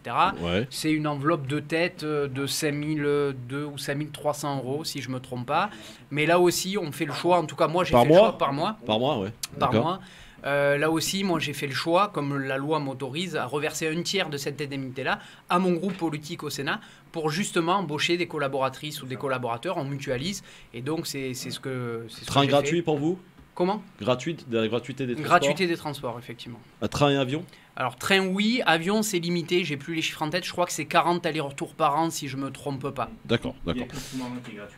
Merci beaucoup, en tout cas, M. Baki. Alors, Farid Temsamani, question pour M. le sénateur. Oui, alors, il n'y a pas de scud en perspective. Mais je plaisante. Oh. Non, peut-être une question un peu synthétique, qui va peut-être un peu synthétiser, puisqu'on a abordé notamment l'écologie. Et moi, je vais aborder avec vous un élément plutôt local. En l'occurrence, vous avez parlé tout à l'heure, puisque une de mes activités est l'intelligence économique notamment, vous avez dans votre département une entreprise qui s'appelle Alteo, qui est une entreprise historique, si je ne dis pas de bêtises, du côté de Gardanne. Effectivement. Voilà. Et qui a été c'est la seule entreprise où en fait on faisait de l'alumine en France. L'alumine, c'est l'alumine, pardon. Effectivement, c'est à partir du bauxite. Ça n'a rien à voir avec l'aluminium. Hein. Si. Ah, d'accord. C'est notamment lié à ceci, mais c'est à partir du bauxite. Donc la France avait un avantage concurrentiel, notamment en Europe, c'est-à-dire qu'elle avait une usine sur Gardanne. La difficulté, c'est que l'exploitation amène à ce qu'on appelle des boues rouges, donc du coup écologiquement qui pose problème. Nous avions sur le secteur de Gardanne notamment, si je ne dis pas de bêtises, en tout cas des administrés et je crois le préfet qui se sont offusqués notamment de ces boues rouges. Une des conséquences, c'était justement la fermeture d'une partie de l'activité de cette usine-là, qui a amené en particulier à une reprise par la suite par une autre entreprise qui ne reprenait pas forcément 100% de l'activité, donc du coup, pas forcément 100% des salariés. Donc du coup, ma question est relativement simple. Comment comptez-vous allier le principe écologique, ce que je peux entendre, le principe des travailleurs, c'est-à-dire de donner du travail aux gens, si ce n'est pas forcément leur donner, en tout cas ne pas le supprimer, pour certains, le maintenir. Et la troisième chose, c'est la souveraineté économique du pays, puisque l'intelligence économique fait partie notamment de cette notion de souveraineté. Très bien. Bah écoutez, très simplement... Ça, c'est une question, ça. Hein. Oui, mais c'est pas un scud pour le coup, et c'est une question effectivement très pertinente, mais en réalité, si vous voulez... Pour moi, il y a ceux qui, d'un côté, disent il faut fermer toutes les usines, il faut fermer toutes les manufactures parce que ça pollue, impact environnemental. Mon avis, conséquence dramatique. Parce que, ce que je disais tout à l'heure, si on assimile transition environnementale à systématiquement régression sociale, on va braquer les Françaises et les Français légitimement par rapport à ça. On a à l'inverse ceux qui disent tant pis l'environnement, ce qui compte c'est préserver les emplois, on vit une situation de crise sociale, économique, etc. Elle pollue, mais on conserve nos usines, nos manufactures, etc. C'est à mon avis un choix dangereux. Il existe une troisième voie et l'exemple d'Alteo est profondément parlant. La troisième voie, c'est quoi? C'est de dire il faut investir pour moderniser l'appareil productif. Pour réduire l'impact environnemental. Alteo, je vous le dis, on avait contraint avec le maire communiste de Gardanne à l'époque, l'industriel à investir massivement des millions d'euros dans l'appareil productif pour réduire le taux d'alumine par litre d'eau recraché dans la mer Méditerranée. Un taux 15 fois inférieur à ce qu'il est de partout ailleurs en Europe. Donc quand on est profondément écolo, qu'est-ce qu'on fait? On se bat parce qu'on considère que la planète, elle est une et indivisible. Moi, que Alteo, comme ça a été un temps le cas, où certains disaient ils ont qu'à aller en Grèce et polluer 15 fois plus en Grèce parce que les normes elles sont plus limitées, ou aller en Inde pour polluer 50 fois plus en Inde parce qu'elles sont encore moins restrictives, je trouve que c'est pas une bonne chose. Donc il faut contraindre les industriels à moderniser l'appareil productif. Ça aura une conséquence environnementale certaine, parce qu'on va réduire l'impact environnemental, mais ça sauvera les emplois. Parce que quand vous avez un industriel qui met 50 millions d'euros sur la table pour moderniser son usine, vous avez la garantie absolue que pour les 20 ou 30 ans qui viennent, il ne délocalisera pas son usine pour aller ailleurs parce qu'il attendra d'avoir un retour sur investissement. Et donc, c'est cette troisième voie qu'il faut explorer, de mon point de vue, pour concilier social et environnemental et aussi pérennisation de nos emplois sur notre territoire national. Parce que vous avez raison, le produire en France est aussi un signe de souveraineté nationale et d'indépendance vis-à-vis de nos partenaires européens et mondiaux. Et je crois que c'est essentiel. Farid Temsamani va prendre sa carte au Parti communiste, je le sens. Nasser Lajli qui veut juste vous poser une dernière petite question. Pas de souci. Petite dernière question qui me taraude. Vous êtes communiste depuis quand? Ça, c'est la première question que je me pose. Avant sa naissance. Et qu'est-ce qui vous a attiré au Parti communiste? Non, je vous dis pourquoi, parce qu'on dit souvent que le Parti communiste est en voie de disparition. C'est triste à dire, mais c'est le sens. chaque ville qu'elle perd, elle ne les récupère pas, les villes qu'elle a perdues. Et franchement, ça m'intrigue de voir un jeune sénateur de 35 ans qui soit communiste aujourd'hui. Et qu'est-ce qui l'attire au Parti communiste? C'est parce que j'aime faire mentir les choses. C'est d'ailleurs pour ça que je suis devenu sénateur. On disait qu'il n'y avait que des vieux au Sénat. Voilà, les jeunes ne s'engagent pas en politique, je me suis engagé. Ils ne s'engagent pas au Parti communiste, il n'y a que des vieux, je me suis engagé. Voilà. Non, trêve de plaisanterie. Je me suis engagé à l'âge de 15 ans, politiquement. Donc très jeune, j'étais en seconde, je rentrais au lycée. Je m'intéressais à la politique comme certains des jeunes, évidemment. Et pourquoi au Parti communiste français? Parce que j'ai considéré très rapidement que mes idées de solidarité, de justice, d'égalité correspondaient à ce parti. Ce qui ne veut pas dire qu'on est toujours d'accord sur tout. En tout cas, quand j'avais 15 ans, ce n'était pas le cas. Et en même temps, j'ai considéré que ruminer dans ma chambre ou chez moi contre les politiques parce que ça m'allait pas, etc. C'était plus frustrant que de m'engager et d'essayer modestement d'agir pour faire bouger les choses, en tout cas à l'échelle de mon quartier, de ma ville et maintenant plus largement. Mais c'est le sens de mon engagement politique, effectivement. Merci monsieur Jérémy Bacchi, sénateur, jeune sénateur des Bouches-du-Rhône. Merci d'être venu sur France Maghreb 2. Ça a été? Très bien. Vous reviendrez? Avec plaisir. Dès que j'ai une invitation, je reviens. Merci beaucoup en tout cas d'être venu sur France Maghreb 2. On a vraiment parlé de beaucoup de sujets avec vous. Ça fait très intéressant et bon courage. Et on salue nos auditeurs de Marseille qui vous écoutent, qui nous écoutent sur le 93.8 à Marseille et toute sa région. À très bientôt, monsieur le sénateur. Merci, à bientôt. Dans un instant, on s'interroge, messieurs, pour terminer, mesdames, messieurs, sur l'abstention qui s'annonce record de cette élection départementale et régionale dimanche. On parle de 60% d'abstention. Est-ce que c'est étonnant? C'est la question qu'on se pose.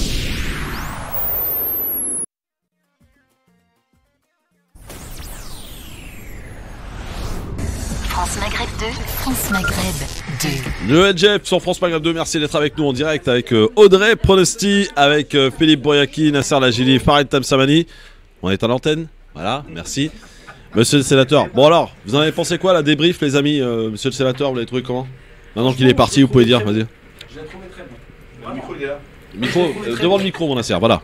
Mais je l'ai trouvé très convaincu par son engagement et à la base, moi, en tout cas, je suis pas forcément une cliente communiste, mais j'ai vraiment apprécié son discours et puis voilà. Donc après, s'il y avait plus de personnes qui étaient aussi motivées dans son action, eh bien moi, il n'y a pas de problème. Hein. Bon, alors il y a une Attends, tu poses la question qui tu veux, toi? Mais t'es très drôle.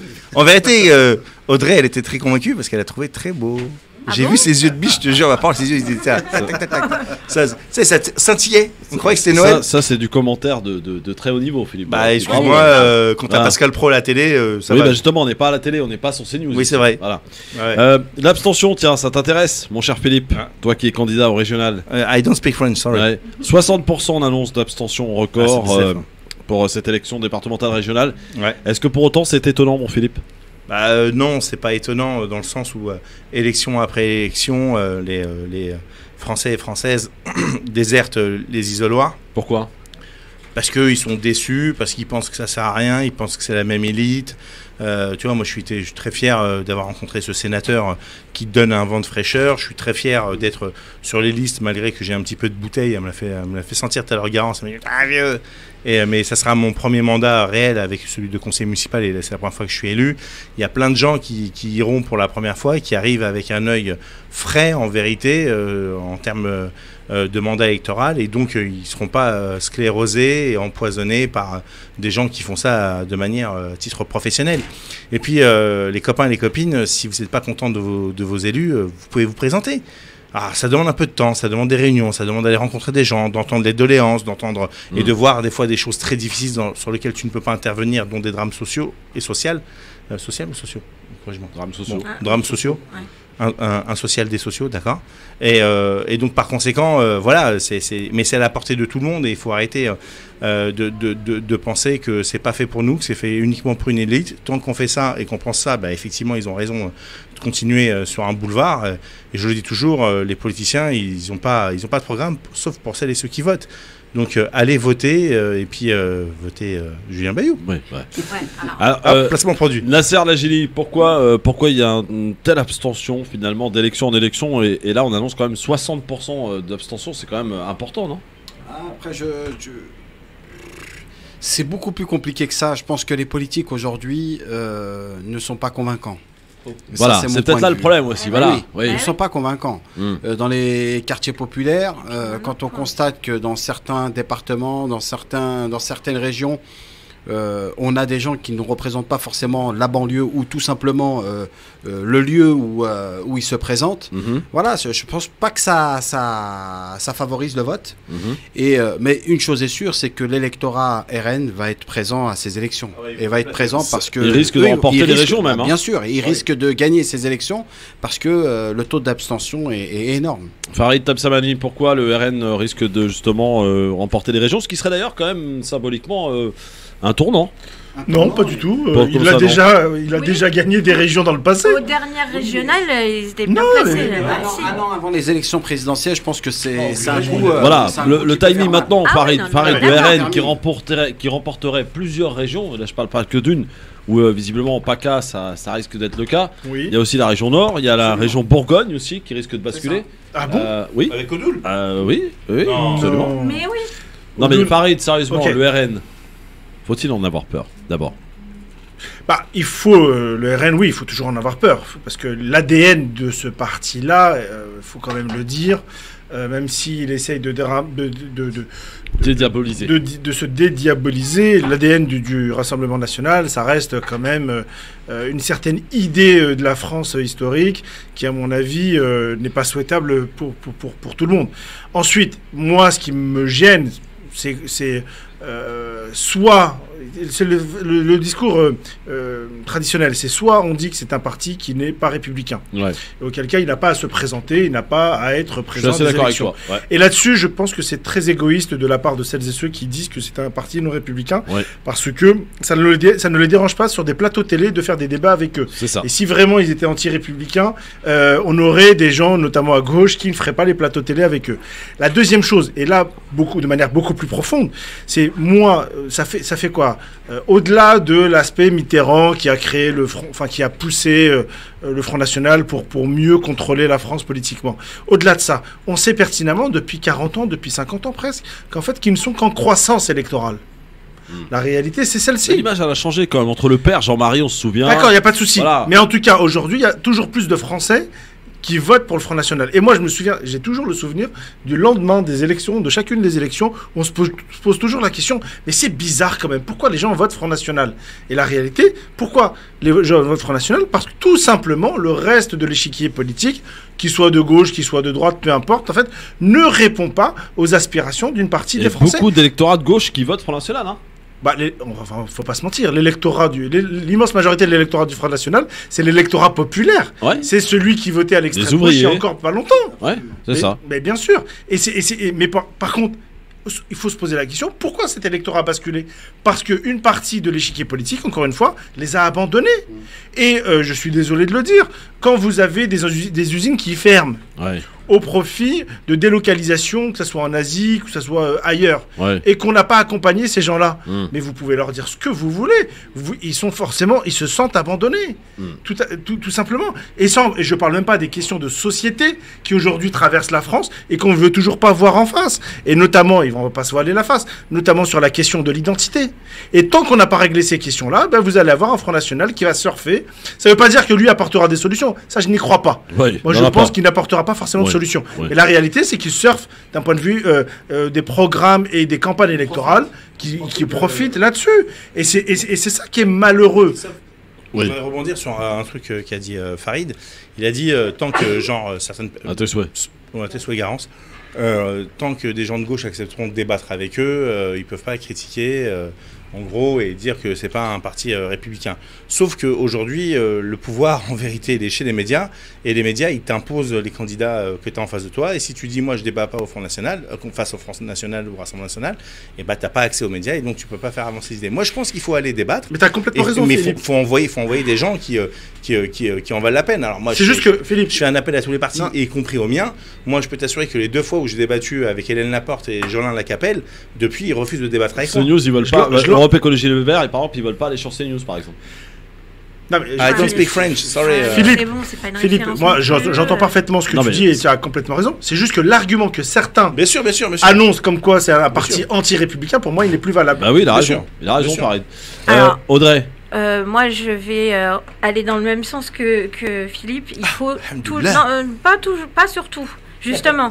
Mais au moins une chose, il faut évidemment, et je ne cesserai de rappeler le fait qu'il faut aller voter, parce qu'il ne faut pas oublier qu'il y a des gens qui sont morts pour ça, pour avoir ce droit. C'est un droit et un devoir.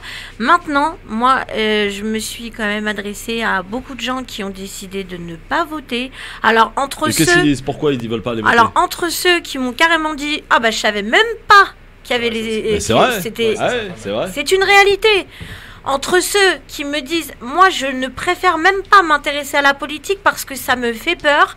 À partir du moment où je sais que je suis complètement impuissante, je sais que ce sont des personnes qui, de toute façon, quand ils seront au pouvoir, feront ce qu'ils ont envie de faire. » Et franchement, le mot d'ordre, le mot commun à chaque fois, c'est « Je ne